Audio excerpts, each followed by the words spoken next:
I can't believe my fat ass hasn't told you guys what I believe my favorite pastry, I guess, is so far. And that has to be the almighty hazelnut croissant.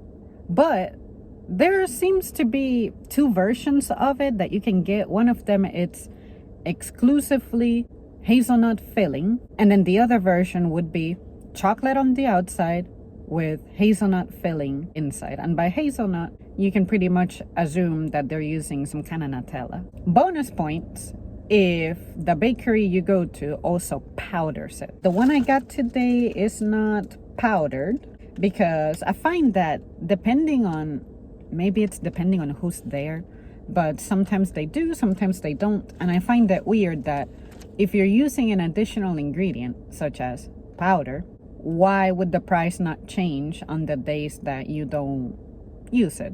Even if powdered sugar is only like $1 for 10 pounds, I don't know what the price for such a thing would be, but I'm sure it's inexpensive, then I still want to see my price change by like 5 cents. That's just me. It's because I don't run a business like that, and I wouldn't understand why some things can be altered and some things cannot. Now I have an upcoming chapter with bakery items, just not this week because I don't have the time, but I can't wait.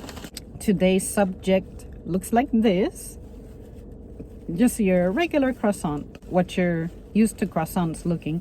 This doesn't have that extreme crescent shape because since it has the filling inside, it kind of deforms it a little bit, and it ends up looking more like a freaking scarab bug more than anything. But anyway, this is one of those that has the chocolate on like half of it, and then the filling is hazelnut.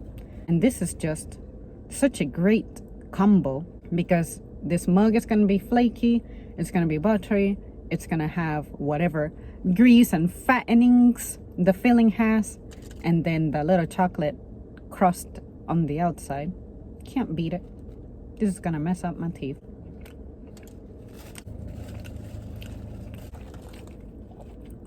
See that? So grandiose. Croissants are awesome, but they're so susceptible to being messy, given that flakiness.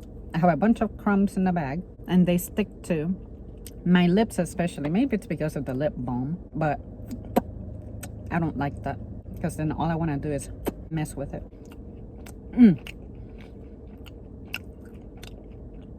According to the bakery, this mug has over 600 calories. I believe it. Now this, I don't find it to be super sweet. If I had to guess, I think the chocolate is more on the semi-sweet side, and then the sweetness, the real sweetness, is coming from the hazelnut spread. And I can be grateful for that, because there is such thing as too sweet. In my personal experience, I would say the sweetest thing I ever have that's not a drink is cakes, because some frostings are just overdone, and sometimes the additional decoration is going to include more sugar. So you have the sugar in the crust, the sugar in the frosting, the sugar as a topper, the sugar for decoration, the sugar. When it comes to drinks, I think bubble teas can get out of control. When I order one, I always make sure to tell them, if possible, to not add any more sugar. Whatever syrup you got going on, that one's flavorful enough. Unless you go to the mall. I don't know about you guys, but at least at my mall, they have the wateriest, grossest bubble tea I've ever had. It tasted like nothing. I would rather go home, take almond milk, and add a protein powder to it, and that would have tasted a whole lot better. But this pastry stuff, depending on what it looks like and how layered it is how I determine I can mess with it. Anything that has like a jelly filling, anything with raspberry, leave it alone. Have the raspberry in there. Don't glaze it with anything. Nothing. Just let it be. And if you're going to add something, make it something that's like cheesy, cream cheese, but cream cheese that doesn't have additional sugar to it.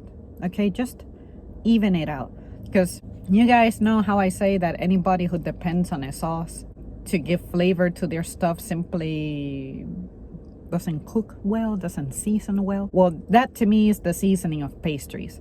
If you depend on sugaring it up, then it's bad.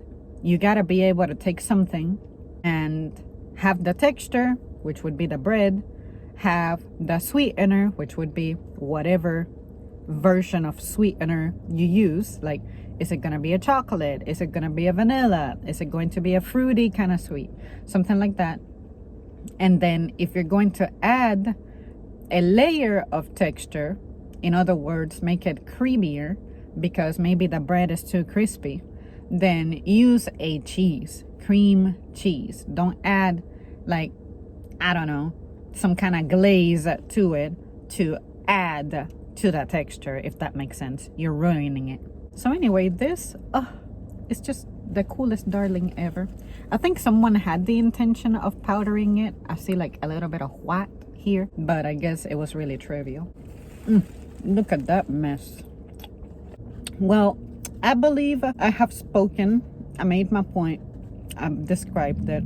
You guys let me know what's the best croissant you ever had.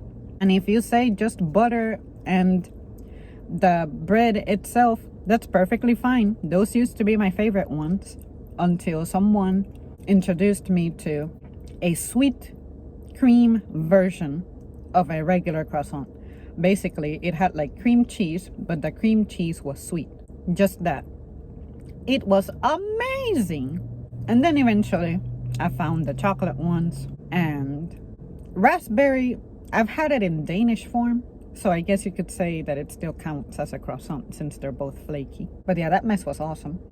I can't wait to do my little reviews that I have on bakery items coming up, because there's one item that I've never had before, and I'm looking forward to trying that.